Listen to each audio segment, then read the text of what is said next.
কিন্তু এই কাউন্সিলর সুশান্ত ঘোষের ওপর হামলার ঘটনায় হামলার ব্লুপ্রিন্ট তৈরি করেছিল যে ইকবাল, সে ইকবাল এই মুহূর্তে পুলিশের জালে। এই মুহূর্তে বড় খবর আপনাদের জানিয়ে রাখি, ইকবাল পুলিশের জালে। বিস্তারিত আমাদেরকে জানাবেন আমাদের প্রতিনিধি ময়ূক ঠাকুর চক্রবর্তী। ময়ূক,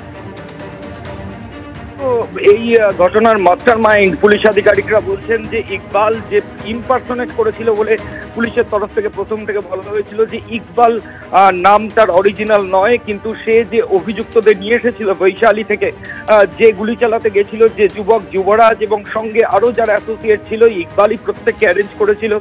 এই ইকবালই পোর্ট এরিয়াতে এদের থাকার লজিস্টিক্স সমস্ত ব্যবস্থা করে দিয়েছিল। ঘটনার পর থেকে অ্যাবসকন্ডিং ছিল।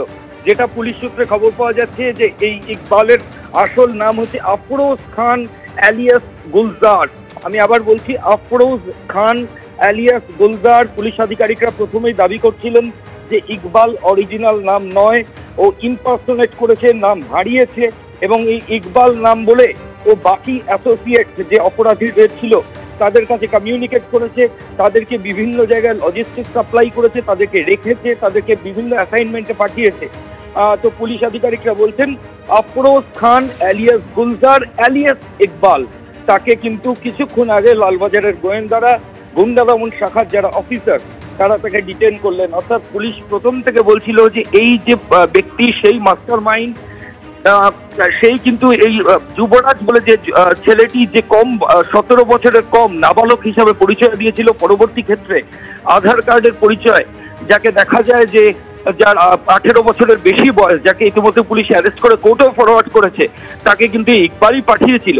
শুধু তাই নয়, যুবরাজকে 10,000 টাকা দেবেও বলেছিল ইকবাল এই অ্যাসাইনমেন্টটা কমপ্লিট হলে। এমনটাই কিন্তু যুবরাজ পুলিশের কাছে দাবি করেছে।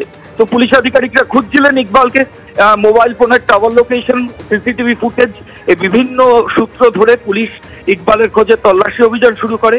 কিছুক্ষণ আগে যেটা জানা যাচ্ছে, কিছুক্ষণ আগে লালবাজার এই ইকবালকে তাকে কিন্তু পাকড়াও করেছে। আপাতত এখনো পর্যন্ত অফিসিয়ালি লালবাজারের তরফ থেকে ইকবাল অ্যারেস্ট হয়েছে এটা বলা হচ্ছে না। যেটা জানা যাচ্ছে যে ইকবাল ইন্টারসেপ্টেড, ইকবালকে পুলিশ আধিকারিকরা পেয়ে গেছেন, তাকে ডিটেন করে জিজ্ঞাসাবাদের প্রক্রিয়া লালবাজারের তরফ থেকে করা হচ্ছে। ইকবাল তার অরিজিনাল নাম বলেনি, তার অরিজিনাল নাম হচ্ছে আফরোজ খান অ্যালিয়াস গুলজার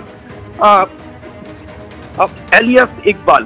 কিছুক্ষণ আগে লালবাজারের গোয়েন্দারা, গুন্ডা দমন শাখা, তারা কিন্তু এই আফরোজ খান অ্যালিয়াস গুলজার অ্যালিয়াস ইকবাল তাকে কিন্তু ডিটেন করলেন এবং তাকে এখন ইন্টারোগেশনের প্রক্রিয়া চলছে। এখন পুলিশ আধিকারিকরা যেটা জানবেন যে এই আফরোজ অ্যালিয়াস ইকবালকে কে ডিপ্লয় করেছিল এই গোটা অপারেশনের জন্য, এবং তার জন্য সে কি টাকা দিয়েছিল।